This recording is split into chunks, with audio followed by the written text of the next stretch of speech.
अगर आपके पास रेज्यूमे में लिखने के लिए कोई भी स्किल नहीं है या कोई अचीवमेंट या एक्सपीरियंस नहीं है तो ये वीडियो आपके लिए है। ऐसे बहुत से पॉइंट्स होते हैं जो आपको पता भी नहीं है कि आप अपने रेज्यूमे में ऐड कर सकते हो या पता होने के बावजूद भी उसे अच्छे से प्रेजेंट नहीं कर पाते हो। तो आज मैं आपको 5 ऐसे पॉइंट्स बताऊंगी जिससे आप इजीली अपने रेज्यूमे को बिल्ड कर सकते हो और इस तरीके से आप इजीली किसी भी जॉब अपॉर्चुनिटीज या इंटर्नशिप अपॉर्चुनिटीज को ग्रैब कर सकते हो।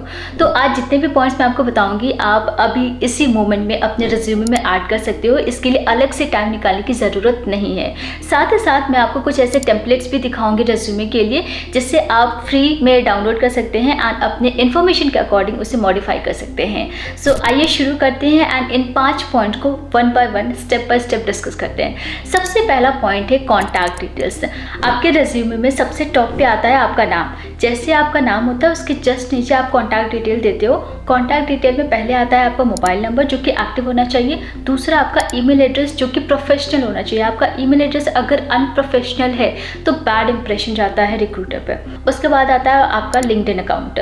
तो लिंक्डइन अकाउंट आपके पास होना चाहिए और ये तीनों चीज़ें आपकी मैंडेटरी है। इन केस आपके पास डेटा पोर्टफोलियो लिंक है तो वो भी आप यहाँ पे अटैच कर सकते हैं। कॉन्टैक्ट डिटेल के बाद सेकेंड नंबर पे आता है प्रोफाइल समरी। तो ऐसे कई बार होता है कि रिक्रूटर या एचआर के पास उतना टाइम नहीं होता है कि आपका पूरा सीवी वो पढ़े, तो कभी कभी आपका प्रोफाइल समरी भी उनके लिए काम आता है। तो प्रोफाइल समरी आपको जस्ट कॉन्टैक्ट डिटेल के बाद लिखना है एंड इसमें आप अपने रिसेंट क्वालिफिकेशन को मेंशन करोगे, अपने क्वालिटीज़ एंड किस टाइप की जॉब अपॉर्चुनिटीज़ को सर्च कर रहे हो। तो ये तीनों चीज़ें इस प्रोफाइल समरी में होनी चाहिए जिसके लिए आप यहाँ पे टेम्पलेट दे सकते हैं। फर्स्ट टेम्पलेट है, आप चाहो तो इस तरीके से लिख सकते हो या फिर सेकेंड या इस तरीके से भी लिख सकते हो। आप अपने recent qualification, qualities and job opportunities के अकॉर्डिंग मॉडिफाई कर सकते हो। It's up to you. ठीक है, तो प्रोफाइल समरी के जस्ट बाद तीसरे नंबर पे आता है एक्सपीरियंस। अब एक्सपीरियंस के नाम पे बहुत सारे लोगों के पास जो फ्रेश अभी अप्लाई करने वाले हैं या अभी रिसेंट अपना सीवी बना रहे हैं तो उनके पास हो सकता है एक्सपीरियंस ना हो। तो एक्सपीरियंस के लिए अगर आपके पास कोई रिसर्च वर्क है उसे आप एज अ एक्सपीरियंस मेंशन कर सकते हो।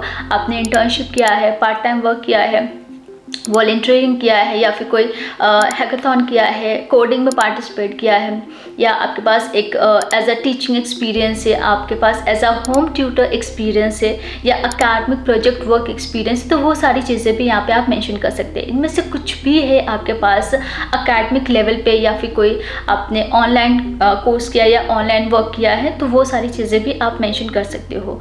सो इसके लिए आप के पास यहाँ पे 4 ऐसे टेम्पलेट है या 4 ऐसे एग्जाम्पल्स है।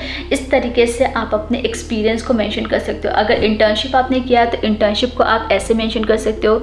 अगर आपके पास कोई एकेडमिक प्रोजेक्ट्स है तो आप इस तरीके से मेंशन कर सकते हो। आपने पार्ट टाइम वर्क किया है या आपने वॉलंटियरिंग किया है तो ये सारे टेम्पलेट है, इसे आप यूज़ कर सकते हैं। सो आपको खुद के एक्सपीरियंस या खुद के इंटर्नशिप, पार्ट टाइम वर्क, जो भी चीज़ें हैं आपके पास एज ए एक्सपीरियंस अपने अकॉर्डिंग ही आपको मॉडिफाई करने पड़ेंगे। यहाँ पे मैं सिर्फ आपको टेम्पलेट या एग्जांपल दिखा रही हूँ कि आप इन चीज़ों को अपने रेज्यूमे में ऐड कर सकते हो जिससे आप ज़्यादा से ज़्यादा चीज़ों को प्रेजेंट कर पाओगे।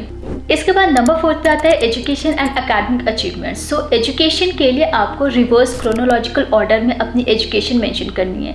जो भी रिसेंट क्वालिफिकेशन है या अभी जो भी आप परस्यू कर रहे हो उसको आप टॉप पे लिखोगे। उसके बाद लेट्स सपोज आप अपनी MBA या मास्टर डिग्री परस्यू कर रहे हो तो आप उसको टॉप पे मेंशन करोगे। उसके बाद graduation, then 12th and then 10th। तो इस तरीके से रिवर्स क्रोनोलॉजिकल ऑर्डर में यानी कि रिसेंट टू ओल्डेस्ट क्वालिफिकेशन आपको मेंशन करनी है जिसमें आप कहाँ से अपनी एजुकेशन परस्यू कर रहे हो, किस ईयर में कर रहे हो और कितना CGPA या परसेंटेज आया। ये 3 चीज़ें आपकी एजुकेशन में मेंशन होनी चाहिए। अब यहाँ पे आप जो फॉन्ट यूज़ कर रहे हो वो बहुत ही सिंपल होना चाहिए सो दैट आपका जो CV हो वो simple, clean, neat and clean होना चाहिए प्लस रीडेबल होना चाहिए। एंड इसके साथ साथ यहाँ पे इटैलिक यूज़ हुआ है तो मैं आपको बिल्कुल भी रिकमेंड नहीं करूँगी कि आप अपने फॉन्ट में इटैलिक यूज़ करो। हाँ, आपकी हेडिंग होनी चाहिए, बुलेट पॉइंट होनी चाहिए या फिर सब हेडिंग होनी चाहिए, लेकिन आप इटैलिक मत यूज़ करो, सिंपल फॉन्ट रखो जिसके लिए आप एरियल यूज़ कर सकते हो। उसके बाद आपके अचीवमेंट के लिए जो अकेडमिक अचीवमेंट्स होते हैं स्कूल या कॉलेज लेवल पे, लेट्स सपोज आपने कोई स्कॉलरशिप एग्ज़ाम्स दिए हैं, NTSC या KVPY या कोई कॉम्पिटिटिव एग्ज़ाम्स दिए हैं, CAT, GMAT, इस तरीके के एग्ज़ाम्स भी आप मेंशन कर सकते हैं अगर आपने अच्छा स्कोर किया है या फिर अगर आपने सिंपली किसी ओलंपियाड में पार्टिसिपेट भी किया है तो वो भी आप मेंशन कर सकते हैं। उसके बाद 5th नंबर पे आप अपने स्किल्स को मेंशन कर सकते हो। स्किल आप दो तरीके से ऐड कर सकते हो, hard skill and soft skill. अब ये hard skill and soft skill क्या होता है? हार्ड स्किल वो स्किल्स होते हैं बेसिकली आपके जॉब रिलेटेड एबिलिटीज़ होती है, आपकी कॉम्पिटेंसीज होती है जो आपके काम के लिए ज़रूरी होता है। दूसरा जो सॉफ्ट स्किल होता है वो आपके पर्सनल ट्रेड्स होते हैं, आपके पर्सनल क्वालिटीज़ होती है जो आपको आपके काम को इम्पैक्ट करता हो। तो ये दोनों ही स्किल्स आप अपने रिज्यूमे में ऐड कर सकते हो। हार्ड स्किल की बात करें तो जो भी जिस भी जॉब अपॉर्चुनिटीज़ के लिए आप जा रहे हो, जिसके लिए भी आप अप्लाई करना चाहते हो, उससे रिलेटेड उसके रेलिवेंट जो हार्ड स्किल्स होगा वो उसे आप टॉप पे मेंशन करोगे। उसके बाद बाकी के स्किल्स आप मेंशन कर सकते हो। सो लेट्स सपोज आप किसी टेक्निकल जॉब के लिए जा रहे हो तो टेक्निकल स्किल्स में आप ये सारे स्किल्स ऐड कर सकते हो। जैसे कि लैंग्वेजेस में जो कॉमन लैंग्वेजेस होता है HTML, CSS, C++, जो कि हम स्कूल लेवल पे सीखते हैं, इसे आप मेंशन कर सकते हो। डेटाबेस में MySQL मेंशन कर सकते हो। तो इनमें से ज़रूरी नहीं है कि सारी चीज़ें आपको मेंशन करनी है, जो चीज़ें आपने की हुई है, जो स्किल्स आप में हैं, वो सारी चीज़ें आप मेंशन कर सकते हो।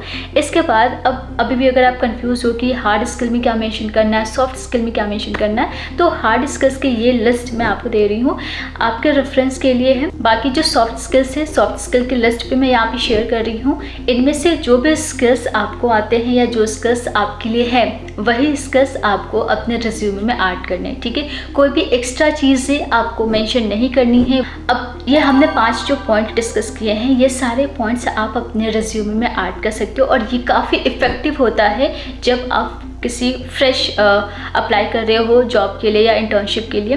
एंड यहाँ पे एक चीज़ और मैं आपको बता दूँ, मैंने स्टार्टिंग में ही आपसे कहा था कि मैं फ्री टेम्पलेट्स भी आपके साथ शेयर करूँगी सो दैट आप उसे फ्री में डाउनलोड करके अपने क्वालिफ़िकेशन के अकॉर्डिंग उसे मॉडिफाई कर पाओ। तो देखो बहुत सारे ऐसे वेबसाइट्स हैं जो आपको फ्री टेम्पलेट ऑफ़र करते हैं जहाँ से आप डाउनलोड कर सकते हैं एंड उसे मॉडिफाई कर सकते हो। जैसे कि आपका कैनवा है, कैनवा पे आपके पास मल्टीपल फ्री टेम्पलेट्स अवेलेबल हैं, वो आप डाउनलोड कर सकते हो। या फिर गूगल डॉक से भी कई सारे स्टूडेंट्स अपने रिज्यूमे बनाते हैं। बट अभी मैं आपको एक ही रिकमेंड करूँगी विच इज़ जॉब स्कैन। अब जॉब स्कैन इसलिए मैं आपसे कह रही हूँ क्योंकि ये ATS फ्रेंडली है।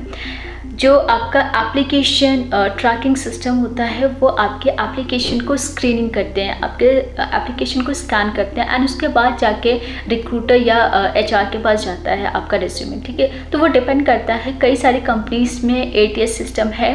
तो अगर आप ATS फ्रेंडली रिज्यूमे बना रहे हो तो आपके लिए कहीं ना कहीं बेनिफिट होगा।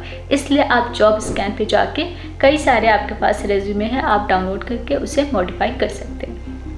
अभी भी कोई डाउट है, आप चाहते हो कि ATS रिलेटेड वीडियो में लेके आओ या ATS फ्रेंडली रिज्यूमे कैसे बना सकते हैं, उस पर अगर आप वीडियो चाहते हो तो आप हमें कमेंट करके बता सकते हैं। एंड ऐसे और भी रिज्यूमे रिलेटेड वीडियोस आएगी इस चैनल पे, जिसके लिए आप चैनल को सब्सक्राइब करके नोटिफिकेशन ऑन कर सकते हैं। साथ ही साथ अगर आप चाहते हो कि शॉर्ट टर्म में, कम टाइम में आपके पास कोई सर्टिफिकेट हो या कोई एक्सपीरियंस हो तो उसके लिए आप यूडेमी या फिर कोर्सेरा जैसे प्लेटफॉर्म पे जाके फ्री में कोर्सेज एक्सेस कर सकते हो।